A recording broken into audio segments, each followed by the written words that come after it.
Hey there, Seo Joon here. You've just clicked on Chasing Lanes, the story of how the national team's golden boy shared a room with me for 1 month, and how I still don't know how to let him go. Chapter 1: The Shadow. The water has never been kind to me. Not in the way it is to him. I push off the wall for the 47th lap of my morning practice, and the chlorinated silence swallows me whole. My arms cut through the surface with mechanical precision. Every stroke measured, every breath calculated, every flip turn executed with the kind of ruthless efficiency that comes from 14 years of doing nothing but this. Swimming, breathing, wanting to be him. Han Tae doesn't know I exist. Or if he does, it's only as a number on the rankings board, a name that sometimes appears below his on-meet results, a shadow that trails 0.3 of a second behind his every record. 0.3. That's the distance between me and everything I've ever wanted. Between being good and being great. Between being Seo Joon and being Han Tae. I break the surface at the far end of the pool, gasping, and I see him. Of course I see him. He's impossible to miss, even at 6 in the morning when the rest of the world is still tangled in their sheets. Tae stands at the edge of lane 4. My lane. Not that anyone would ever call it that. Stretching his shoulders with the lazy grace of someone who's never had to fight for anything. His cap isn't on yet, and his dark hair falls across his forehead in damp strands, and his eyes are fixed somewhere in the middle distance, like he's already 1,000 meters ahead of everyone else. Again, Coach Park barks from the deck. June, your left arm is dropping. Tae, stop posing and get in the water. I duck beneath the surface before I can see Tae's reaction, but I don't need to. I know exactly what it would be. That slight, almost imperceptible curve of his lips, the one that isn't quite a smile but isn't quite a sneer either. The one that says, I'm here, aren't I? What more do you want? What more do I want? Everything. I want his records, his talent, his effortless brilliance. I want to know what it feels like to be the one everyone watches, the one whose name commentators say with a kind of reverent hush, the one who touches the wall and makes time itself seem like a suggestion rather than a rule. Instead, I'm Seo Joon, 22 years old, ranked second in the nation for the 200-meter individual medley. Always second. Always the bridesmaid, never the bride. The Korean swimming community has a nickname for me, the Shadow, and every time I hear it, I want to drown myself in the very water that's supposed to be my sanctuary. I finish my set and haul myself onto the deck, and that's when I see the list. It's pinned to the bulletin board by the locker room, a single sheet of white paper that might as well be written in blood. National Team Training Camp, Intensive Pre-Championship Program. Room assignments. I scan down the list, and my heart stops. Room 7. Han Tae, Seo Joon. No. I read it again, hoping my eyes have somehow betrayed me, hoping the universe has some mercy left for the boy who spent his childhood in public pools while his friends went to summer camp, who gave up dating and parties and normal life for the sake of a wall he's never quite reached. But the letters don't rearrange themselves. Han Tae and Seo Joon, together, for 6 weeks, in a room the size of a walk-in closet. You've got to be kidding me, I mutter. Something wrong. The voice comes from directly behind me, low and smooth and infuriatingly calm.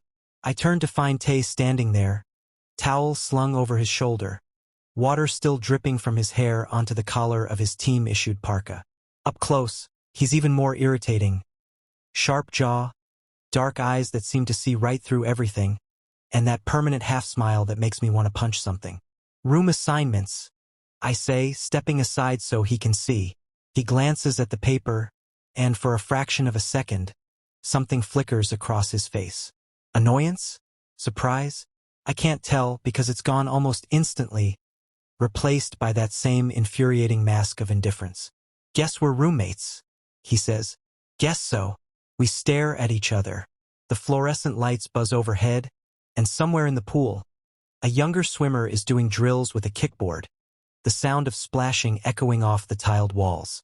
This should be interesting, Tae says, and then he walks away, leaving me standing there with my heart pounding and my hands shaking and the sinking feeling that the next 6 weeks are going to be a special kind of hell.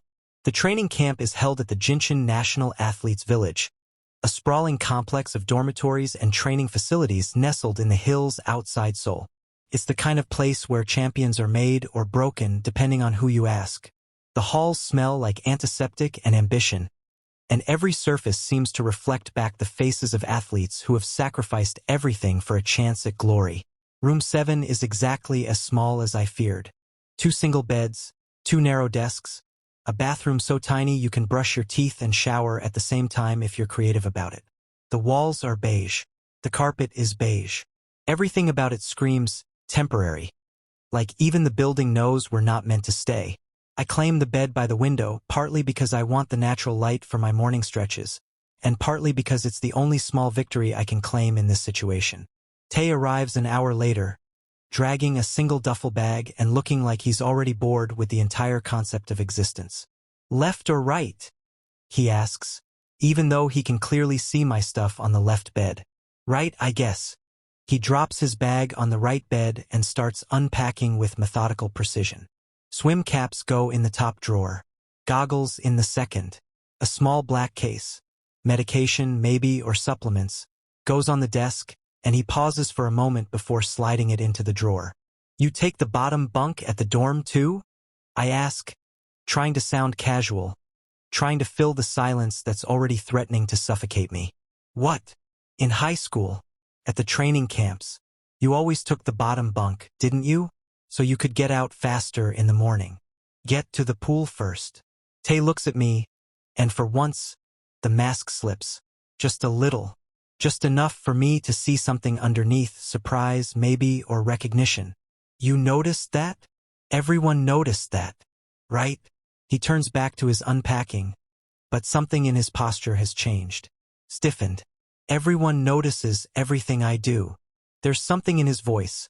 A bitterness I've never heard before. A weight that doesn't match the golden boy persona he's always projected. But before I can ask, before I can even process it, he's lying down on his bed with his arm over his eyes, effectively ending the conversation.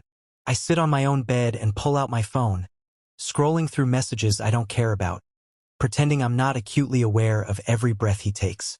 This is going to be a long 6 weeks. The first practice of camp is at 5 the next morning. 5 a.m.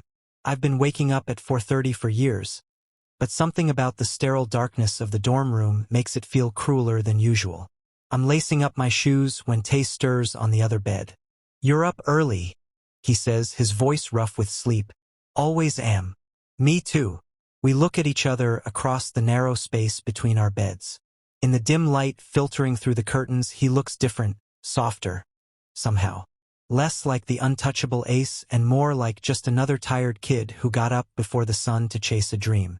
I'll wait for you, I hear myself say. The words hang in the air between us, unexpected and strangely intimate. Tae blinks, and for a moment I think he's going to refuse. Of course he is. Why would he wait for the shadow when he's always been the sun? But then he nods. Okay. We walk to the pool together in silence, our footsteps echoing on the concrete path. The air is cold and sharp, the kind of cold that makes your lungs ache and your eyes water, and somewhere in the distance, a bird is singing a song that sounds almost like hope. The pool is already buzzing with activity when we arrive. Coaches shout instructions, swimmers slice through lanes, and the scoreboard flashes times that make my stomach clench with anxiety. I head for lane 4, my lane, for once, because I got here first. But Tae's hand closes around my wrist. Lane 3 today, he says quietly. Why? Just trust me. I should pull away. I should remind him that lane 4 is the center lane, the fast lane, the lane that belongs to whoever earned it. But something in his eyes stops me. Something that looks almost like concern. I swim in lane 3, and halfway through my first set, I understand why. Tae is in lane 4, but he's not swimming. He's doing some kind of modified drill, pulling a buoy between his legs and using only his arms, and even from 3 lanes over, I can see the way his face twists every time he breathes to the right. The way his shoulder seems to catch, just for a second, like something inside isn't moving the way it should. He's hurt. Han Tae, the untouchable ace, the golden boy, the swimmer who's never lost a national meet in 3 years, is hiding an injury. And somehow, impossibly, I'm the only one who's noticed. Chapter 2, Fractures. I don't sleep that night, Not because I'm anxious about training, not because the dorm bed is uncomfortable, but because I can't stop thinking about what I saw in the pool. The way Tae's stroke faltered. The way his jaw tightened every time he pushed off the wall. The way he stayed in the locker room long after everyone else had left, running his shoulder under hot water and trying to hide the wince. He's hurt, and he's hiding it. The question is why. I roll over to face his bed. But he's not there. The sheets are rumpled, the pillow still slightly indented, but the bed itself is empty. I glance at the clock on my phone, 2:47 a.m., and sit up, my heart already pounding. Where would he go at 3 in the morning? The village is quiet at this hour, the kind of quiet that feels almost sacred. I walk through the empty halls, my footsteps muffled by the institutional carpet, and I check all the obvious places first. The common room, the cafeteria, the little meditation room near the back of the dorm that no one ever uses. He's not in any of them. Finally, on a hunch, I head to the pool. The lights are off when I push through the doors, and for a moment I think I've guessed wrong. But then I see it. A single lane lit by the emergency lights, a figure moving through the water with the kind of desperate, hungry grace that speaks of someone who's trying to outswim something they can't name. Tae. I don't announce myself. I just sit on the edge of the pool, my feet dangling in the water, and I watch. His stroke is beautiful. It's always beautiful, even now, even injured, but I can see the tension in his shoulders, the way he's compensating for something that doesn't want to cooperate. He does lap after lap, and with each one, his form deteriorates just a little more. Just enough for someone who's been watching him for years to notice. Finally, he stops. He's at the far end of the pool, his arms draped over the lane line, his head bowed. The water drips from his hair and his shoulders, and in the dim light, he looks almost like a statue, something carved from marble and grief. "You should be sleeping," he says without looking up. "How did you know I was here?" "I always know." There's something in his voice, something tired and resigned, that makes my chest ache in a way I don't understand. I stand up and walk to the edge of his lane, crouching down so I'm closer to his level. "Your shoulder," I say. "How long?" He looks up at me then, and the mask is gone. Completely, utterly gone. In its place is something raw and terrified and so painfully human that I almost look away. 6 months, he says quietly. Maybe longer. I don't remember anymore. 6 months. My voice comes out sharper than I intended.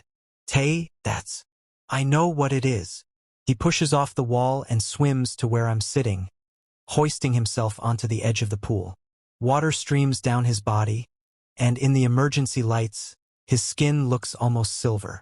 I know I should tell someone. I know I should get it treated. I know all of it, June.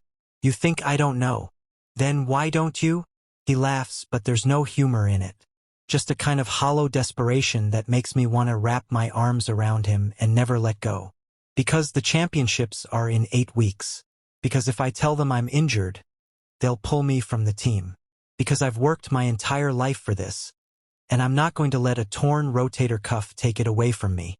Torn rotator cuff? I feel sick. Tae, that's not something you can just swim through. That's a career-ending injury if you don't treat it properly. Then I guess it's a good thing I'm not planning on having a career after this. He stands up, grabbing a towel from the bench, and starts drying himself off with movements that seem almost mechanical. One more championship. That's all I need. One more and then I'm done. What do you mean you're done? But he doesn't answer. He just walks toward the locker room, his bare feet slapping against the wet tiles, and I'm left sitting on the edge of the pool with 1,000 questions burning in my throat and the horrible, horrible feeling that I've just stumbled into something much bigger than I ever imagined. The next morning, Tae acts like nothing happened. He's up at 4:30, dressed and ready before I've even finished my first cup of coffee. He smiles at me across the cafeteria table like we're old friends. Like he didn't just confess his darkest secret to me in the empty pool at 3 in the morning. "How's your shoulder?"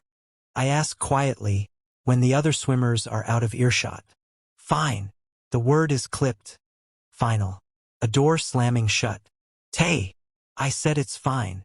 He stands up, his breakfast tray balanced in his hands. "Don't worry about me, June. I've been handling this on my own for 6 months. I don't need your help. He walks away and I watch him go, and I think about what he said last night. One more championship, and then I'm done. What does that mean? Is he retiring? Quitting swimming altogether? The Han Tae I know, the one I've been chasing for years, lives and breathes the sport. The idea of him giving it up feels almost impossible. Unless something else is going on. Something he's not telling me. The morning practice is brutal. Coach Park has us doing lactate tolerance sets, short, explosive sprints with minimal rest. And by the end of it, my lungs are burning and my legs feel like they've been filled with cement. I haul myself out of the pool and collapse on the deck, gasping for air, and that's when I see Tae. He's sitting on the bench by the timing board, his head in his hands. His shoulders are shaking. For a moment, I think he's crying. But then he looks up, and I realize it's something worse. He's in pain. Real, genuine, can't hide it anymore pain. His face is pale, beaded with sweat that has nothing to do with exertion, and his right arm is hanging at an angle that doesn't look quite right. Tae! I'm on my feet and crossing the deck before I even realize I'm moving. Tae, what's wrong? Nothing. But his voice cracks on the word, and when I kneel in front of him, I can see the way his pupils are blown wide, the way his breathing is too fast, too shallow. I just need a minute. You need a doctor. No. He grabs my wrist, and his grip is surprisingly strong despite everything. No doctors. No trainers. No one. You can't tell anyone, June. Promise me. Tae! Promise me. I look into his eyes, dark and desperate and pleading, and I realize that I would promise him anything. Anything at all. Even this. I promise. I say quietly. But you have to let me help you. He stares at me for a long moment, and then he nods. Just once. Barely a movement at all. Okay, he whispers. Okay. Chapter 3. Cracks in the surface. Helping Han Tae turns out to be more complicated than I expected. It starts small. I ice his shoulder after practice, wrapping a cold pack in a towel and pressing it against the inflamed joint while he sits on his bed with his eyes closed and his jaw clenched. I learn the exact pressure that makes him hiss in pain versus the pressure that makes him sigh with relief. I learn the way his breath hitches when I touch a particularly tender spot, and the way his whole body relaxes when I finally stop. You're good at this, he says one evening, his voice muffled by the pillow he's buried his face in. My mom's a physical therapist, I admit. I picked up a few things. Lucky me. There's something in his tone, something almost teasing, that makes my chest feel tight. I've spent years watching Han Tae from a distance, building him up in my mind as something untouchable, something almost superhuman. But the boy on this bed is just a boy, tired and scared and in pain, and somehow, impossibly, letting me see it. Why are you doing this? He asks suddenly. You hate me. I don't hate you. Everyone hates me. That's not true. He turns his head to look at me, and in the warm light of the bedside lamp, his eyes are the color of honey. I'm the guy who wins everything. The guy who makes everyone else feel like they're not good enough. You've been chasing me for years, June. Don't tell me there isn't a part of you that wishes I would just disappear. I should lie.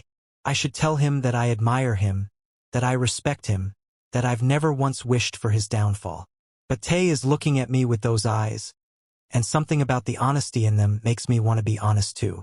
There's a part of me, I admit slowly, that wants to beat you, fair and square, on the scoreboard. Not because you're injured or having a bad day, but because I'm better. That's what I want. Tae is quiet for a long moment. Then he smiles. A real smile. Not the half-smirk he wears like armor, but something small and genuine and almost shy. I want that too, he says. I want someone to push me, to make me better. That's why I'm glad it's you. Glad it's me. In the room. The camp. If I had to share with anyone, I'm glad it's you.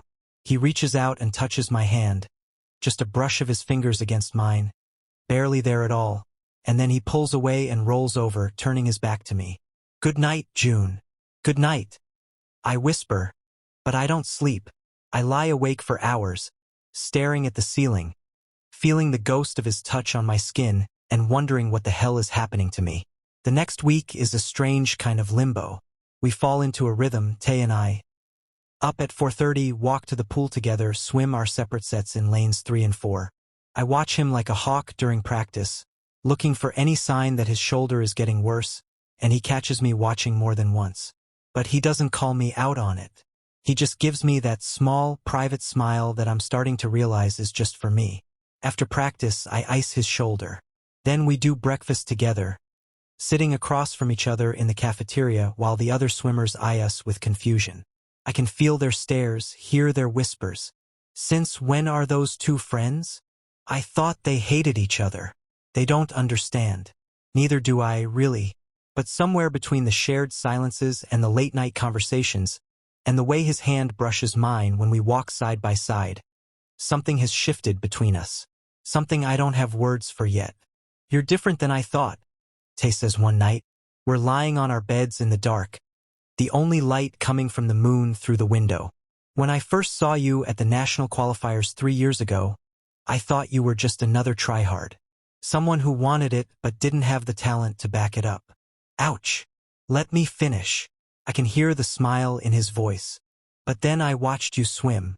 Really watched you. And I realized that you're not trying to be like everyone else. You're trying to be better than yourself. That's rare. That's something I don't see very often. What do you see? Desperation. Mostly. He's quiet for a moment. Most swimmers are desperate to win, to beat the person next to them, to get the medal. But you're desperate to be the best version of yourself. It's different. It's better. I don't know what to say to that.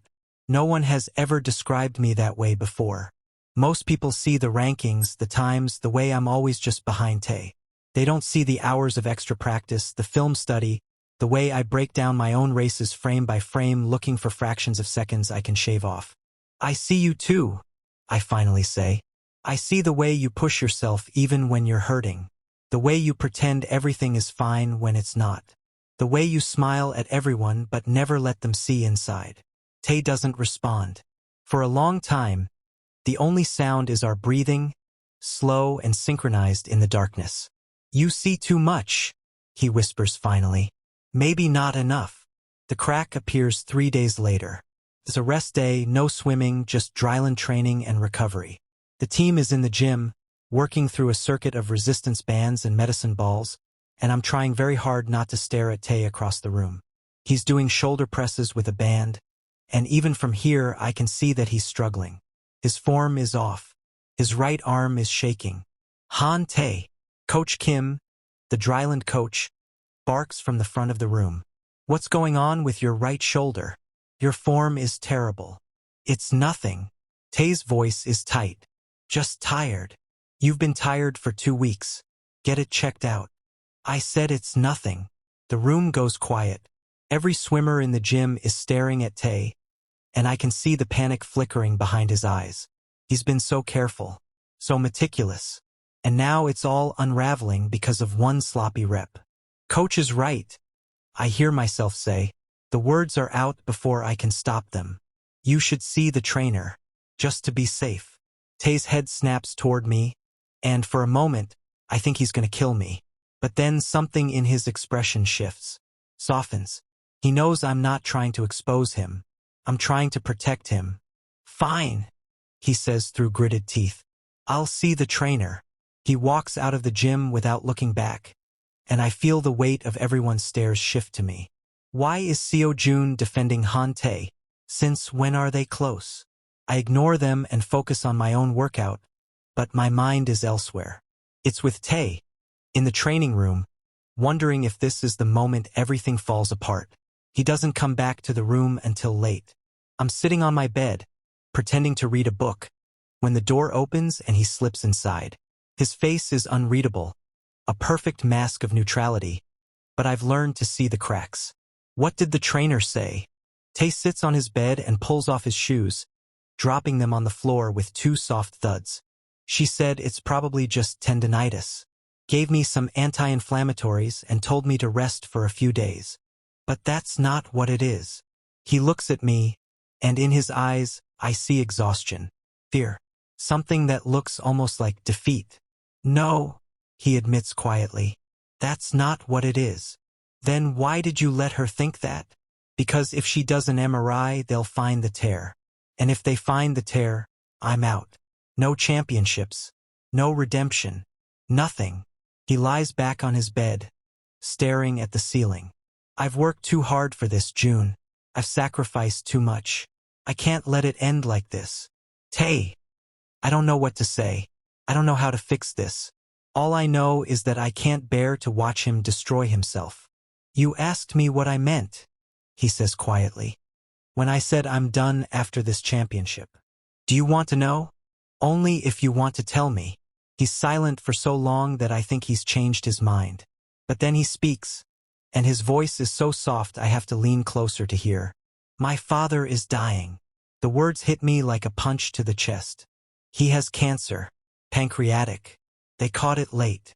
Tae's voice doesn't waver, but I can see his hands shaking where they rest on his stomach. He's been sick for 2 years. He hides it well, he's always been good at hiding things. But he's not going to make it to the end of the year. Tae, I'm so sorry. He was a swimmer too, in college. He never made it to the Olympics, got injured at the trials and had to retire. But he always said that if one of his kids could make it, that would be enough. That would make up for everything he lost. So you're doing this for him. I'm doing this for both of us. Finally, tears slip down his cheeks, and he doesn't bother to wipe them away. He's going to die, June, and I can't stop it. But I can give him this. One last championship. One moment where he gets to see his son stand at the top of the podium. That's all I want. That's all I've ever wanted. I don't think. I just move.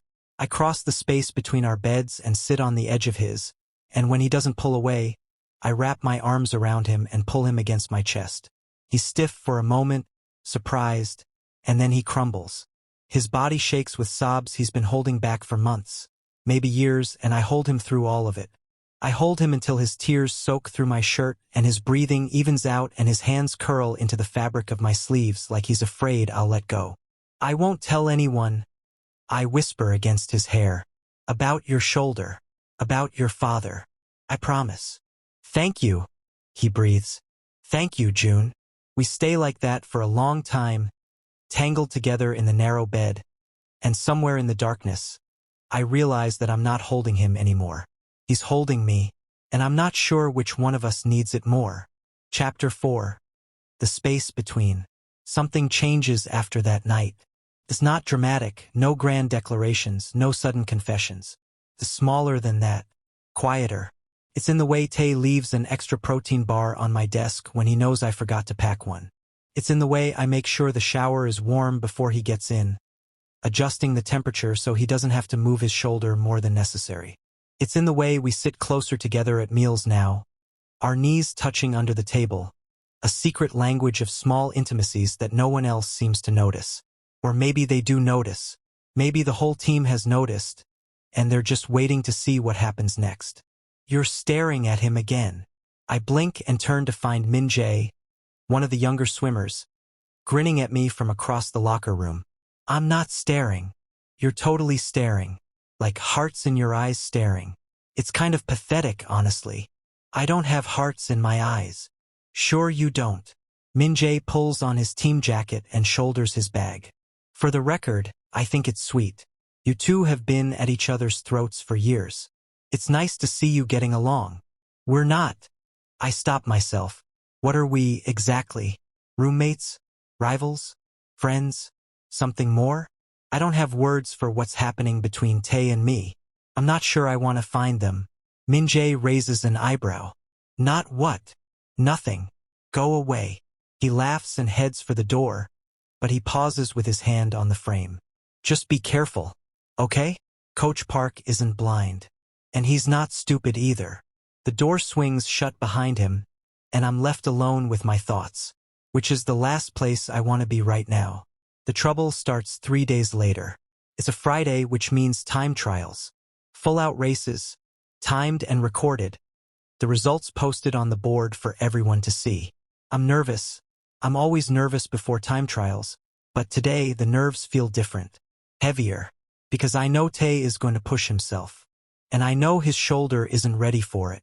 Don't do anything stupid. I mutter to him as we stand on the blocks for the 200 IM. He looks at me, and there's that half smile again. The one that makes my stomach flip. Me? Never. Tae, I'm serious. So am I. He adjusts his goggles and looks down the lane. I can't pull back now. Not when I'm this close. I want to argue. I want to shake him, scream at him, force him to see that one race isn't worth destroying his entire future.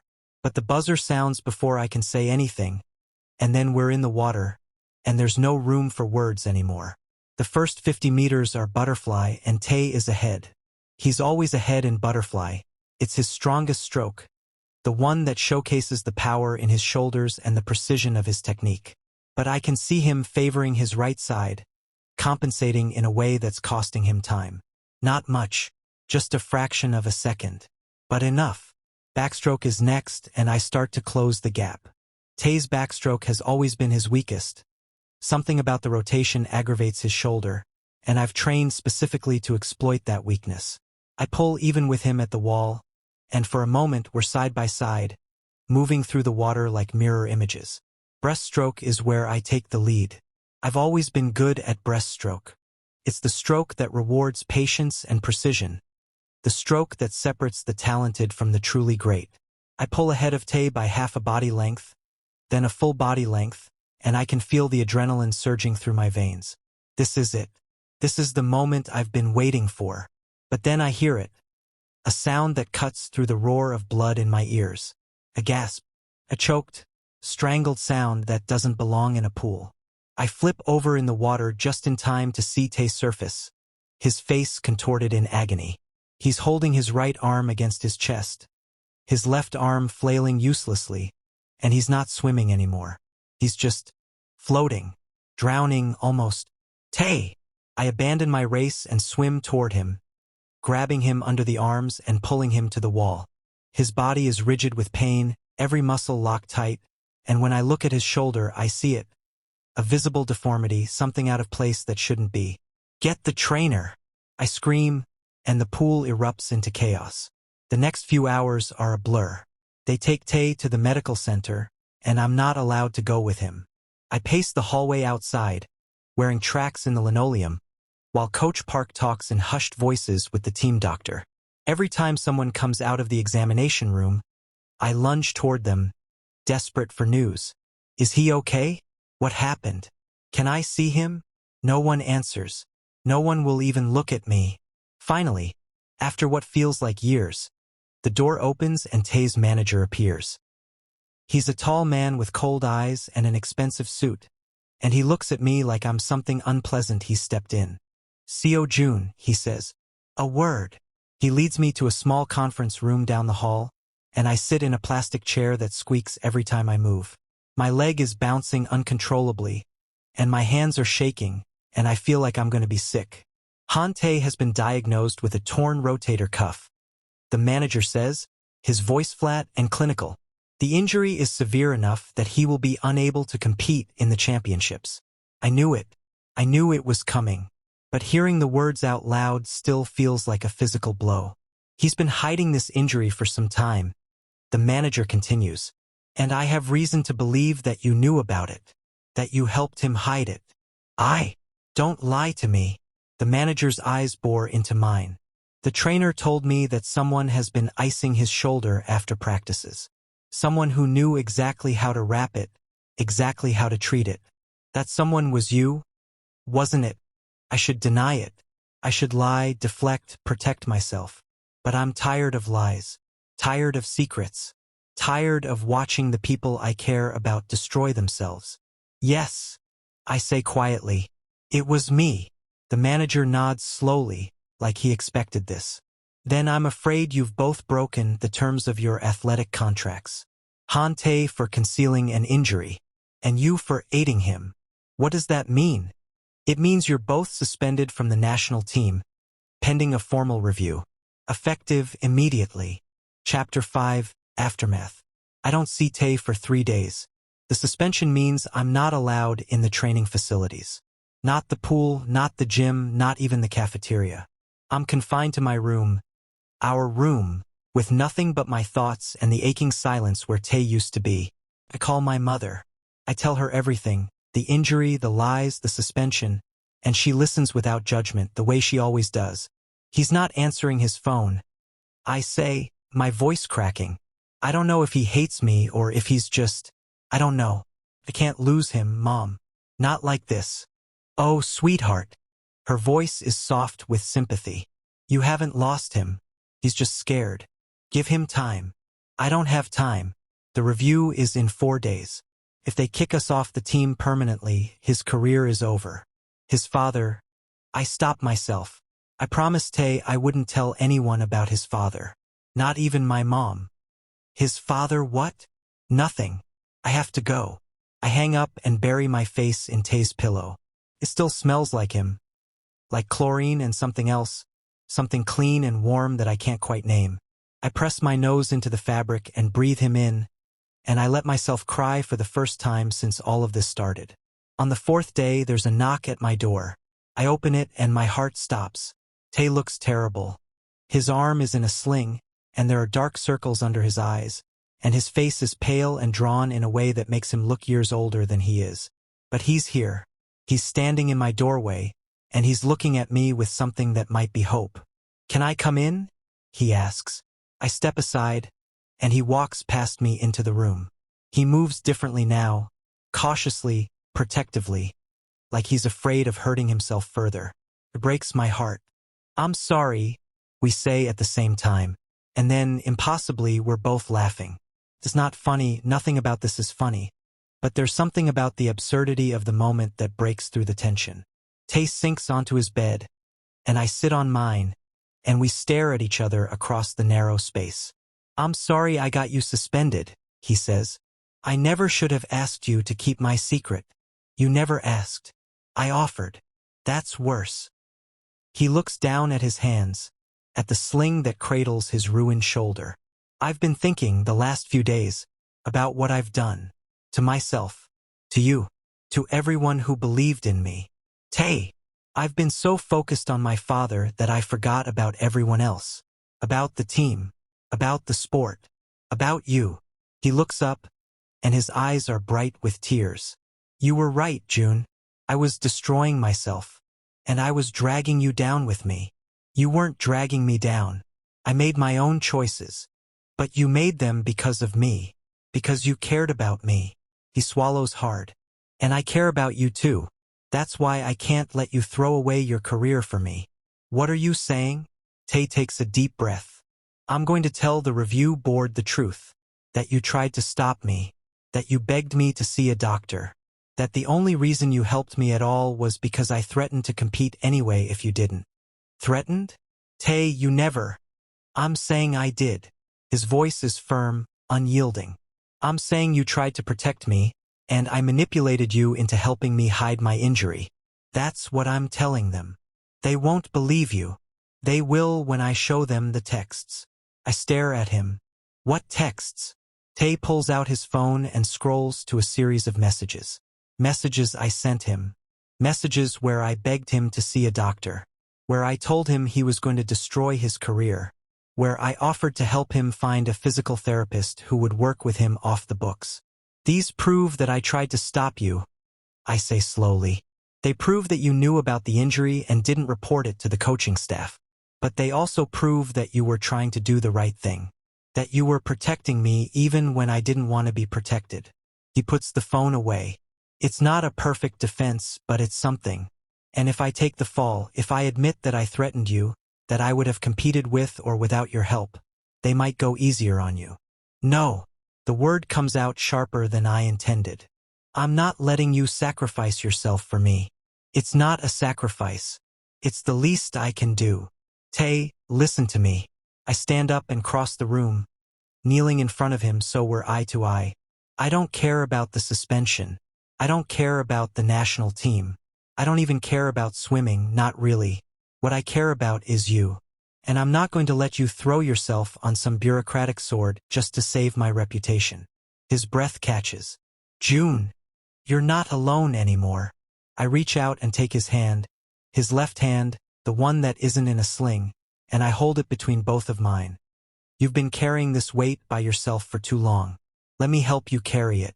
Not by lying for you or hiding things from the coaches, but by being there, by standing next to you, by telling the truth, together. Tae's eyes search mine, looking for something I hope he finds. Together. Together. He's quiet for a long moment. Then he squeezes my hand, and something in his expression shifts, softens, opens.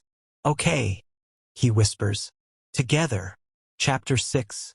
Confessions. The review board meets 3 days later. Tae and I sit side by side at a long wooden table, facing a panel of 5 officials. Coaches, administrators, and one woman from the Korean Swimming Federation who looks like she's never smiled in her entire life. Our manager sits to the left, and a lawyer from the Athletes Union sits to the right, and everyone in the room is looking at us like we're specimens under a microscope. Han Tae, the Federation woman, begins.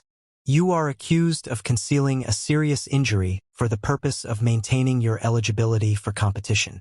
How do you plead? Tae's hand finds mine under the table. Guilty, he says clearly. There's a murmur from the panel. They weren't expecting him to admit it so quickly. Seo Joon, she continues, you are accused of knowingly aiding Han Tae in concealing his injury. How do you plead? I squeeze Tae's hand. Not guilty. The room goes silent. I knew about the injury, I continue, because I've practiced this speech 100 times in my head, but I did not aid in concealing it. In fact, I repeatedly urged Han Tae to report the injury to the coaching staff. I offered to go with him to the trainer. I told him he was risking his career. I have text messages to prove it. I pull out my phone, the same messages Tae showed me, and slide them across the table. The panel reads through them, their expressions unreadable. These messages show that you were aware of the injury, the Federation woman says slowly. But they also suggest that you were attempting to persuade him to seek treatment. Yes, ma'am. Then why didn't you report the injury yourself? As required by your contract. This is the part I've been dreading. Because I was afraid, I admit, I was afraid that if I reported him, he would hate me, that he would never speak to me again, that I would lose him. I take a deep breath. I know that's not an excuse. I know I had a responsibility to the team, to the sport, to the rules. But Han Tae is the most important person in my life, and I let my feelings for him cloud my judgment. The panel exchanges glances. The Federation woman's eyes narrow. Your feelings for him, she repeats. What exactly do you mean by that? I look at Tae.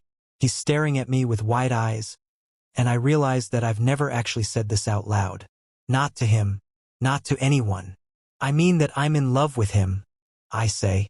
I've been in love with him for years, even when I didn't know it, even when I told myself I hated him, even when I was trying to beat him in the pool. And that love made me do stupid things, like keeping his secrets instead of doing what I knew was right. No one speaks. The silence is so thick I could drown in it. I'm not asking for leniency, I continue. I broke the rules, and I'll accept whatever consequences come from that. But I'm not guilty of aiding in a cover-up. I'm guilty of caring too much about someone to let them face their demons alone. The Federation woman leans back in her chair, and for just a moment, I think I see something like sympathy in her eyes. We'll deliberate, she says. You'll have our decision in 48 hours. That night, Tae and I sit on the roof of the dormitory, looking up at the stars. The sky is clear and cold, the kind of cold that makes your breath fog in front of your face. Tae's arm is still in its sling, but he's leaning against me, his good hand tucked into the pocket of my jacket. You meant it? He asks quietly. What you said in there? Every word. Even the part about being in love with me? I turn to look at him. In the starlight, his face is pale and beautiful, and his eyes are shining with something that looks almost like wonder. Especially that part, I say. Tae doesn't respond with words. Instead, he reaches up with his good hand and cups the back of my neck, pulling me toward him. His lips are cold at first, but they warm against mine, and the kiss is soft and tentative and everything I've never let myself imagine. When we finally break apart, his forehead rests against mine, and I can feel his breath on my lips. "I love you too," he whispers. "I think I've loved you since the first time I saw you in lane 4, trying to beat me. You were so determined, so fierce. I wanted to know what that felt like, to want something that much. Now you know. Now I know." He kisses me again, deeper this time, and I lose myself in the taste of him and the feel of his hand in my hair and the quiet certainty that whatever happens next, at least we have this. At least we have each other. Chapter 7, The Verdict. The decision comes back in 36 hours, not 48.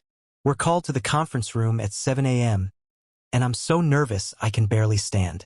Tae's hand is a warm, steady weight in mine as we walk through the halls, and I hold on to it like a lifeline.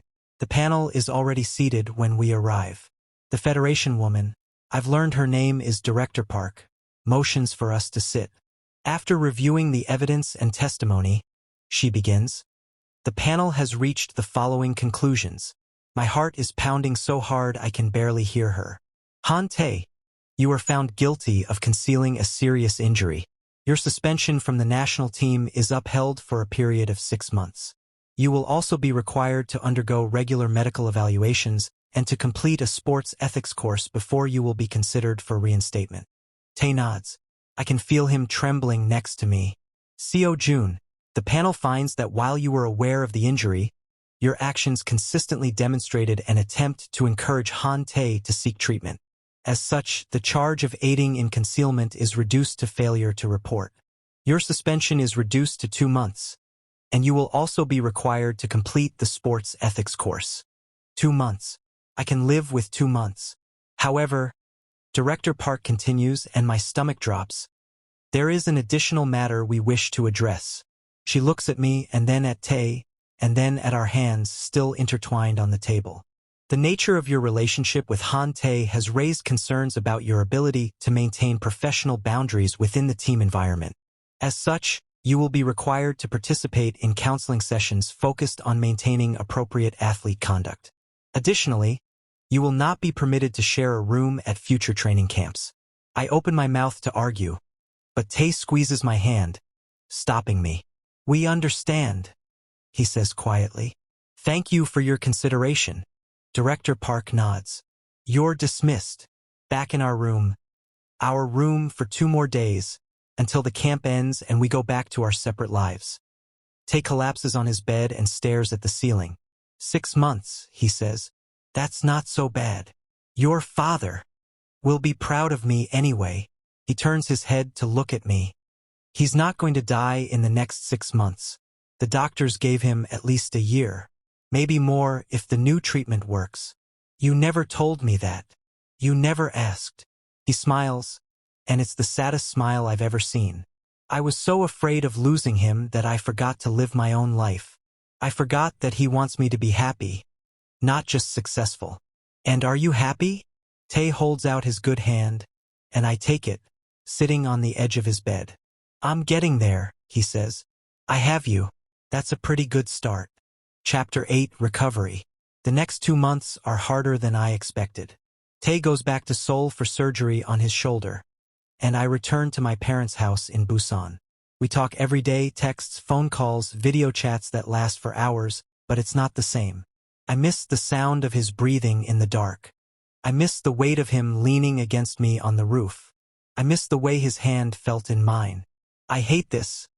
I tell him one night, my phone propped against my pillow so I can see his face. He's lying in his own bed, his arm in a new sling, his hair messy and his eyes tired. Me too, he says. But it's only 2 more weeks. Then we can see each other at the ethics course. The ethics course. Romantic. He laughs, and the sound makes my chest ache in the best way. We'll make it romantic. I'll wear my nicest sweatpants. I can't wait. We're quiet for a moment, just looking at each other through the screen. I want to reach through the phone and touch his face, feel the warmth of his skin under my fingers. But all I have is pixels and longing. June, Tae says softly. Yeah, I'm glad it was you. in the pool that night. I'm glad you were the one who saw me. I'm glad too. He smiles and I screenshot it, adding it to the folder on my phone that's filled with pictures of him. It's pathetic and embarrassing and I don't care. I love you, he says. I love you too. We say it every night now, like a prayer, like a promise. And every night it feels a little more real. The ethics course is held at a conference center in Daejeon, a neutral location that feels more like a hotel than a punishment. Tae and I arrive on the same day, and when I see him in the lobby, his arm still in a sling but his face bright with anticipation, I forget everything else. I forget the suspension. I forget the rules about professional boundaries. I forget that we're not supposed to share a room anymore, that we're supposed to maintain appropriate athlete conduct. All I see is him. Joon, he starts, but I'm already crossing the lobby, already pulling him into my arms, already burying my face in his hair and breathing him in. Careful, he laughs, wincing slightly. Shoulder. Sorry. I pull back, but only enough to look at his face. I missed you. I missed you too. His eyes are shining, and he's smiling that real smile, the one that's just for me. 2 months is too long. Much too long. We stand there in the middle of the lobby, grinning at each other like idiots, until a cough from behind us reminds me that we're not alone. If you're quite finished, Director Park says dryly, the course begins in 30 minutes. The counseling sessions are awkward at first. We're assigned to a sports psychologist named Dr. Lee, a cheerful woman in her 50s who asks us questions about our relationship dynamic and emotional boundaries, while we sit on opposite ends of a beige couch, trying not to touch. So, she says, flipping through her notes, you two are in love. Tae and I exchange glances. Yes, I say. Very much so, Tae adds. Dr. Lee nods. And how does your romantic relationship affect your professional relationship? It doesn't, I say. Except when it does. Tae amends. When Joon was helping me hide my injury, that was about more than just swimming. It was about not wanting to disappoint him, not wanting to lose what we had. And now, Tae looks at me. Now, I think we're better at separating things. He's my rival in the pool. But outside the pool, he's my everything. Dr. Lee smiles. That's very mature. We're trying, I say. She closes her notebook. I think you two will be fine. Just remember, communication is key. And no more hiding injuries. Understood. Understood. We say in unison. That night, we're given separate rooms, the penalty for our boundary issues. But at 2 a.m., there's a soft knock on my door. I open it to find Tae in the hallway, wearing an oversized hoodie and a sheepish expression. I couldn't sleep, he says. Neither could I. I step aside, and he slips into my room. The bed is narrow, twin-sized, like everything else in this place, but we make it work. He curls against my chest, his head tucked under my chin, and I wrap my arms around him.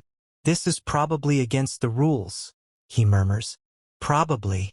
Are we going to get in trouble? I kiss the top of his head. I don't care. He tilts his face up, and I kiss him properly. Slow and deep, tasting the mint of his toothpaste and the warmth of his mouth. His hand slides under my shirt, fingers tracing the lines of my stomach, and I shiver. Tae, I breathe. Shoo, he kisses me again. Just this. Just tonight. We don't go further. We lie there in the dark, holding each other, trading soft kisses and quieter words. And when he finally falls asleep, his face relaxed and peaceful in a way I've never seen before, I realize that this is enough. This is more than enough. This is everything. Chapter 9, The Comeback. Tae's recovery is slow, but steady. 3 months after the surgery, he's cleared to start swimming again. Gentle laps at first, nothing too intense. I watch him from the edge of the pool, my heart in my throat, as he pushes off the wall and glides through the water. How does it feel? I ask when he surfaces.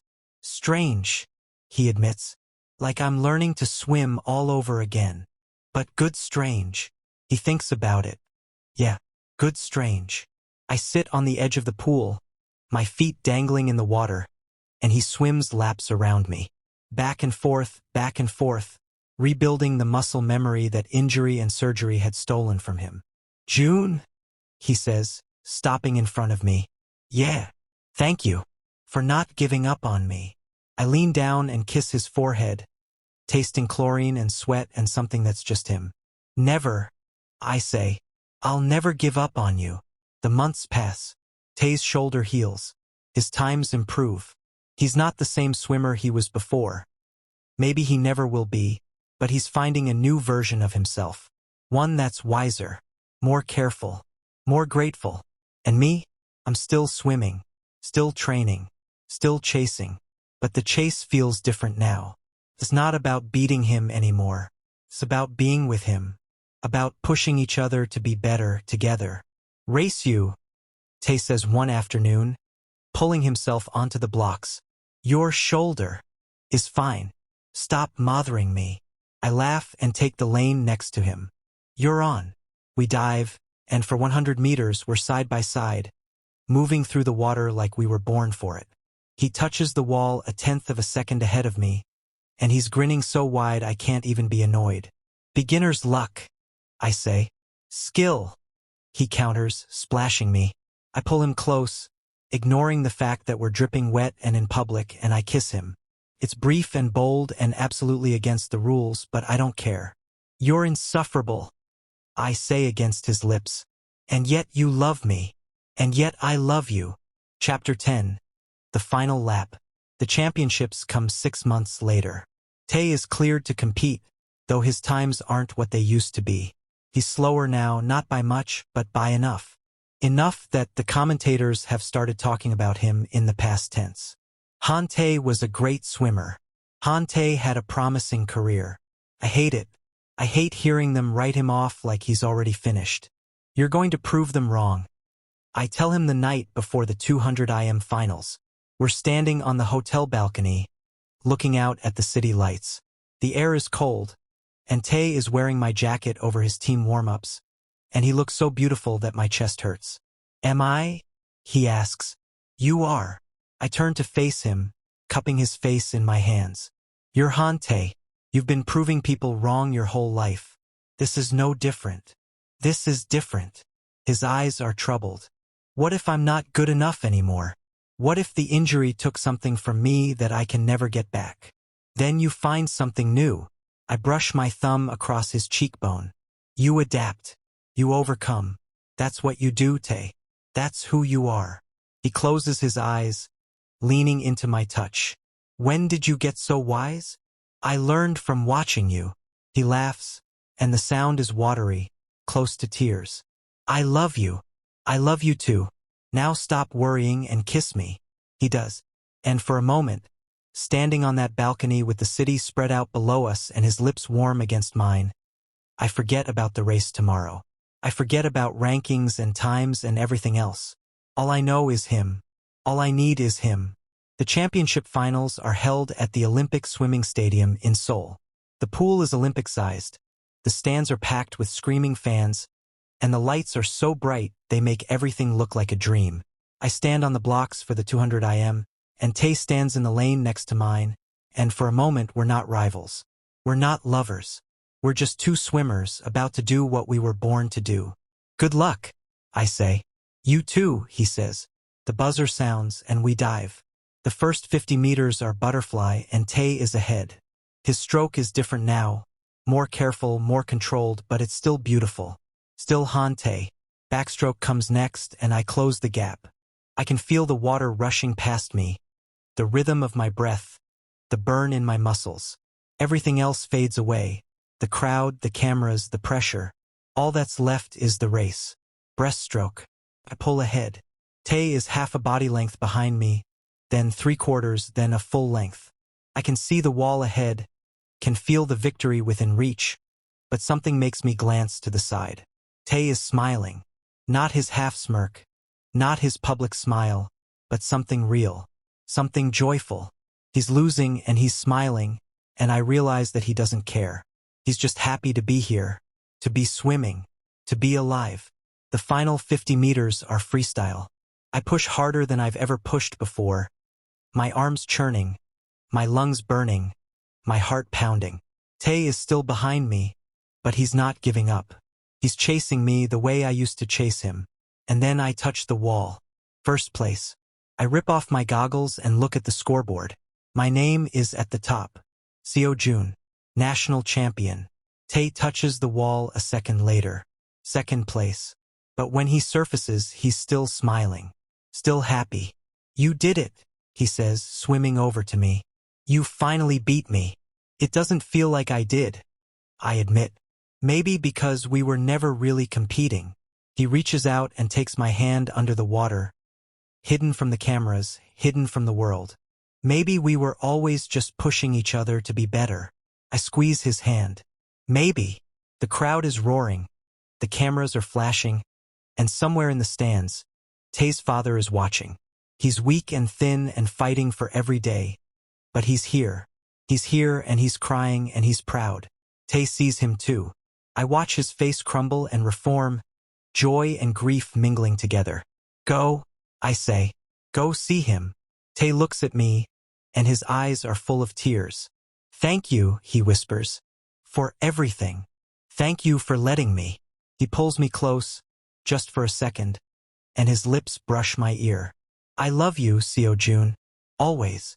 Then he's gone, swimming toward the edge of the pool, toward his father, toward the rest of his life. I watch him go, and I feel something settle in my chest. Something that feels like peace, because I finally understand. It was never about beating him. It was never about winning. It was about the chase, the journey, the way we pushed each other to be more than we were. Han Tae and Seo Joon, rivals, lovers, shadows and sunlight. And in the end, that's more than enough. The end. That was Chasing Lanes. Thanks for watching. Like, subscribe, and share this video to support BL Flexi Stories. Comment your favorite moment below. See you next time.